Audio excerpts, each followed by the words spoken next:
Magandang gabi mga masters, bali ngayon po ay 4 na videos po ma-upload ko po sa aking YouTube channel. Tama nga mga masters, 4 na videos nga po ang ma-upload ko po. Yon, what's up mga masters, nandito na naman tayo sa panibagong araw, panibagong kabanata na naman ang pagsasama-samahan natin ngayon guys.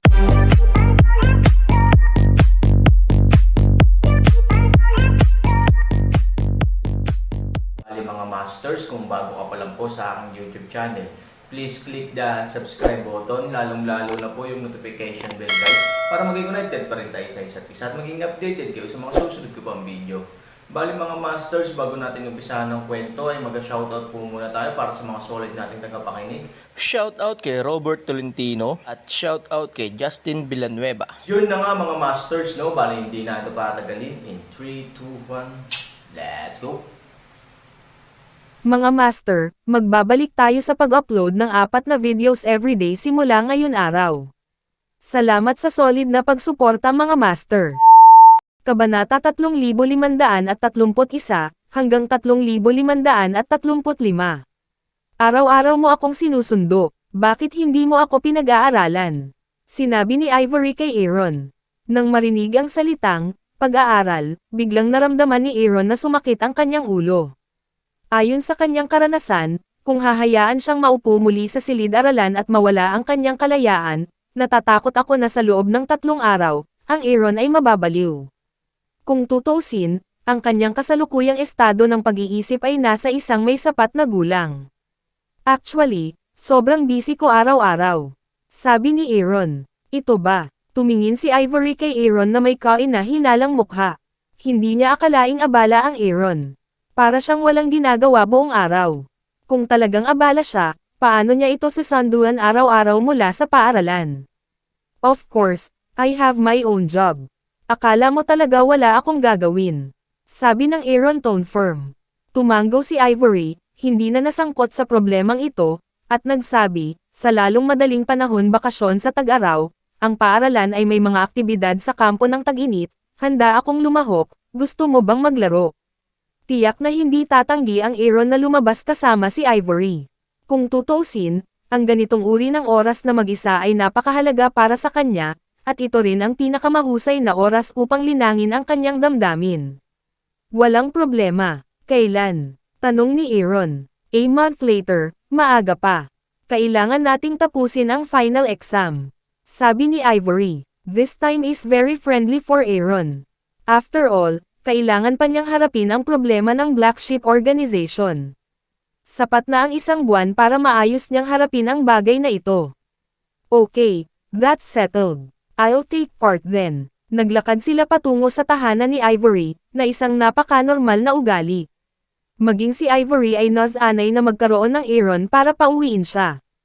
O gaya ng dati sa ibaba, si Ivory sa itaas, Aaron ang natitira. Ngunit sa pagkakataong ito ang pagkakaiba ay sa unang pagkakataong umuwi si Ivory, nakahiga siya sa bintana at pinapanood ang Aaron na umalis.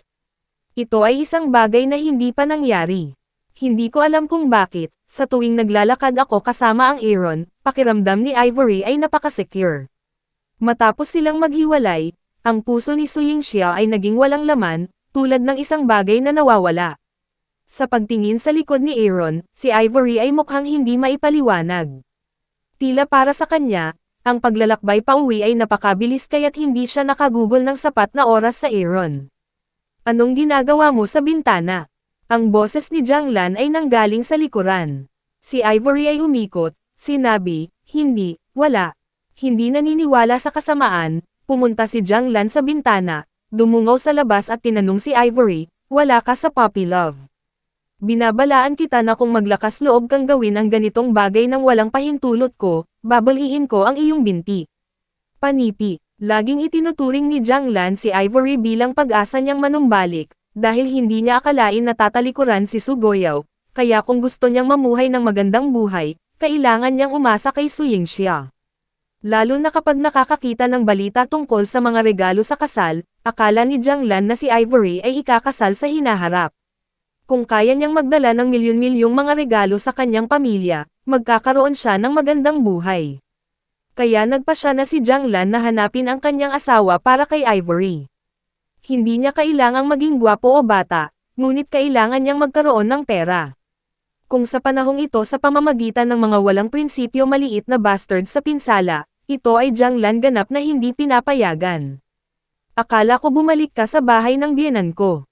Bakit ka bumalik? Sinabi ni Su Yingxia na may hindi kumbinsido na mukha na bagamat si Jianglan ay kanyang biolohikal na ina, si Ivory ay walang gaanong pagmamahal sa kanya dahil si Jianglan ay nasa bahay at hindi gumaganap bilang isang mabuting asawa at ina.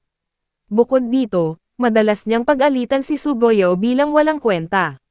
Maraming beses, hindi nakikita ni Ivory ang mga bagay na ito.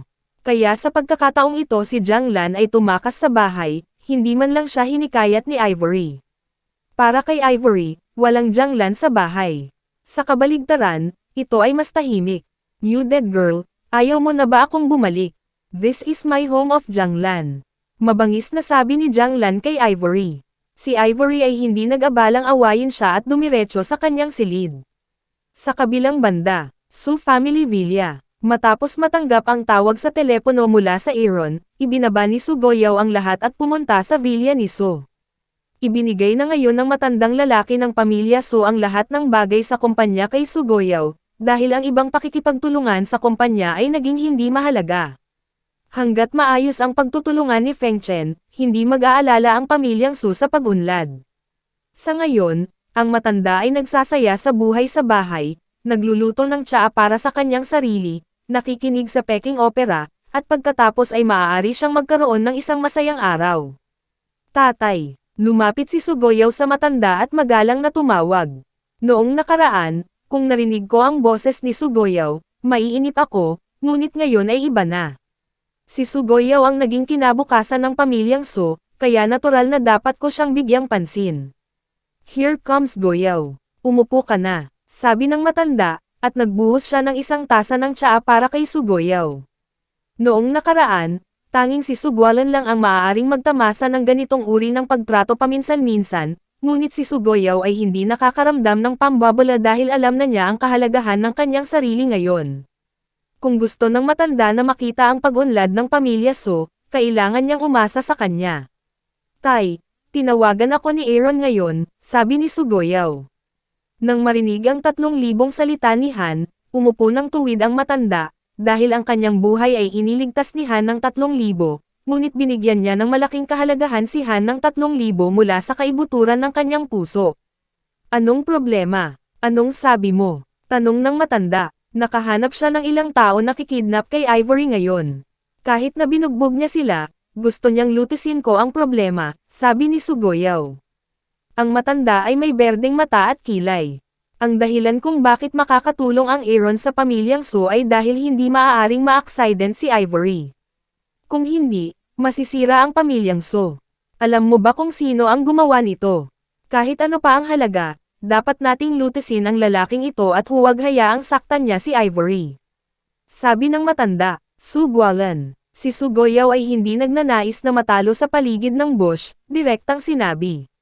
Ano ang matandang lalaki ay tumayo at sinabing, sabi mo, si Su Guolan ang kumidnap kay Ivory.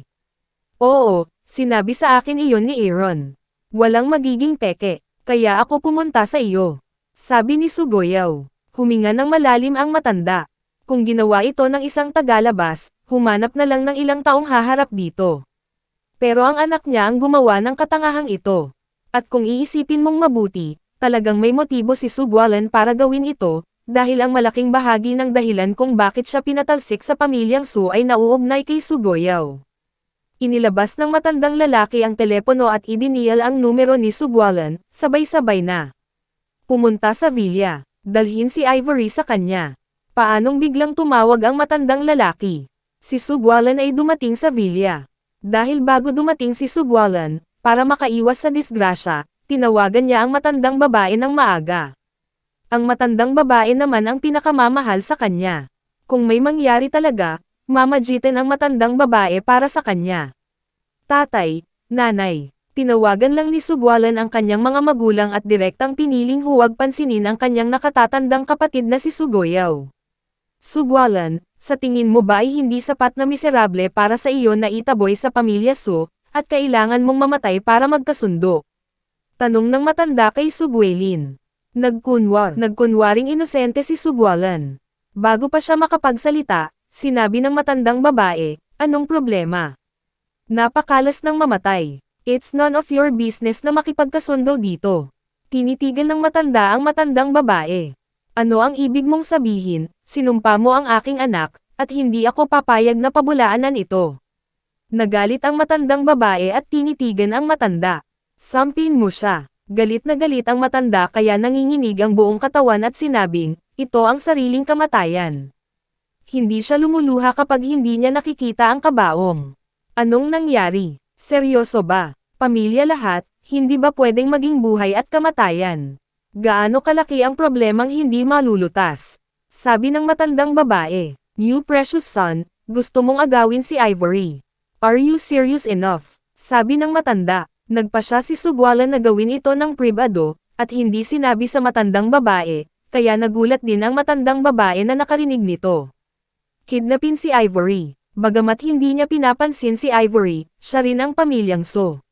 Ngayon ang pamilya So ay makakakuha ng pagkakataon na makipagtulungan kay Feng Chen, na may magandang relasyon kay Ivory.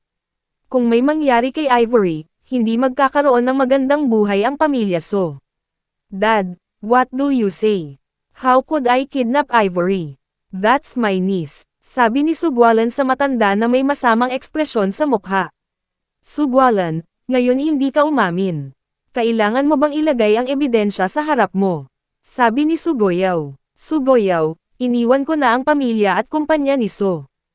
Ano pa ang gusto mong gawin ko? Gusto mo ba talagang pilitin akong mamatay at suran ako sa mga ganyang bagay? Mabangis na tiningnan ni Sugwalan si Sugoyaw at sinabing. Bagamat hindi niya alam kung bakit alam ito ng matanda, alam ni Sugwalan na hindi man lang niya ito maamin. Kung hindi, kahit na mayroong isang matandang babae, hindi siya maliligtas. Slander ka. Tumayo si Sugoyaw at lumapit kay Sugwalan. Nagkatinginan sila at sinabing, anong ginawa mo? Mas alam mo kung paninirang puri ba iyon o hindi. Alam mo na personal akong tinawagan ng Aaron. Alam mo ba kung gaano kalaki ang impluwensya nito sa pamilyang So kung gagawin mo ito? At sinabi mong sarili mong pamangkin iyon. Paano mo nagawa iyon? Utot ka. It's none of my business. Hindi ko ginawa. Umiling si Sugwalan. Gaano man kahusay si Sugwalan, sa isip ni Sugoyaw, natukoy na niya na ginawa niya ito, dahil naniniwala siya sa Aaron 100% at hindi siya magdududa tungkol sa Aaron. Bukod dito, ito ay tungkol kay Ivory, at Aaron hindi gagawa ng ganyang biro. Para naman kay Sugwalan, makatuwirang gumanti siya sa ganitong paraan. Pagkatapos ng lahat, si Sugwalan ay natiwalag sa pamilya So at sa kumpanya dahil sa kanya. Sugwalan, walang silbi ang pagiging sophistry mo. Binabalaan kita na minsan lang mangyari ang ganitong bagay, at hindi ko nahahayaang mangyari ulit ito. Pinapayuhan ko rin na huwag mong iisipin si Ivory, kung hindi man lang alam kung paano mamatay.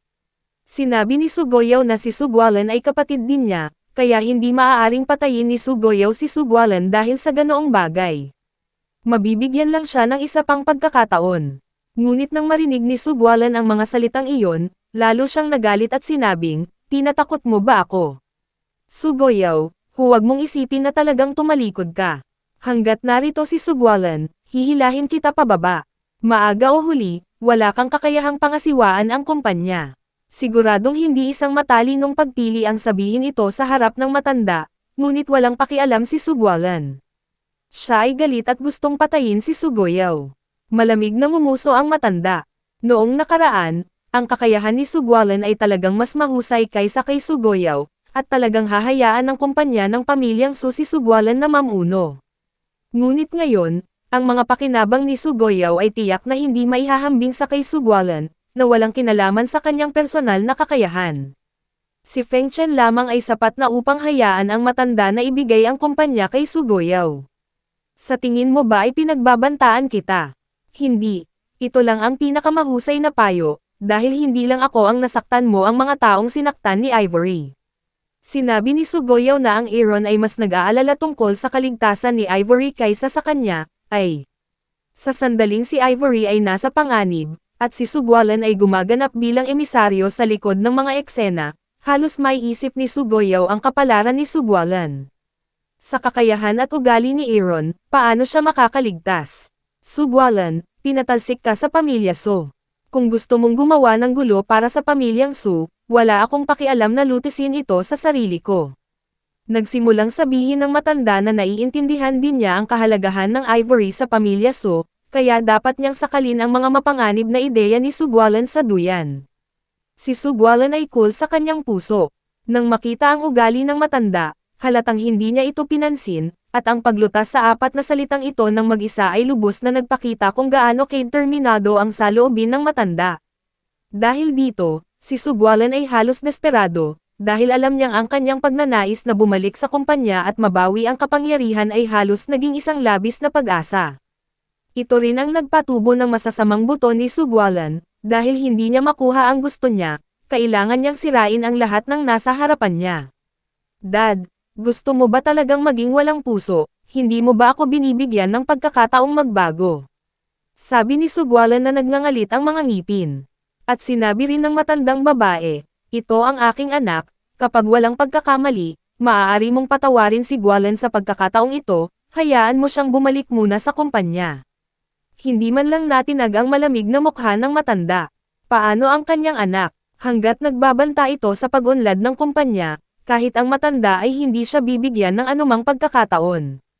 Bukod dito, kilala niya ang karakter ni Sugwalan. Kapag pinayagan siyang bumalik sa kumpanya, hindi may iwasang magdadala siya ng maraming problema kay Sugoyaw. Kung sakaling masaktan ni Sugwalan ang kanyang pakikipagtulungan kay Feng Chen, huli na para pagsisihan ito. Absolutely impossible. I can tell you that you will never want to go back to the... Yun na nga mga masters, no? Bali panibagong kabanata na naman yung natapos natin ngayong gabi.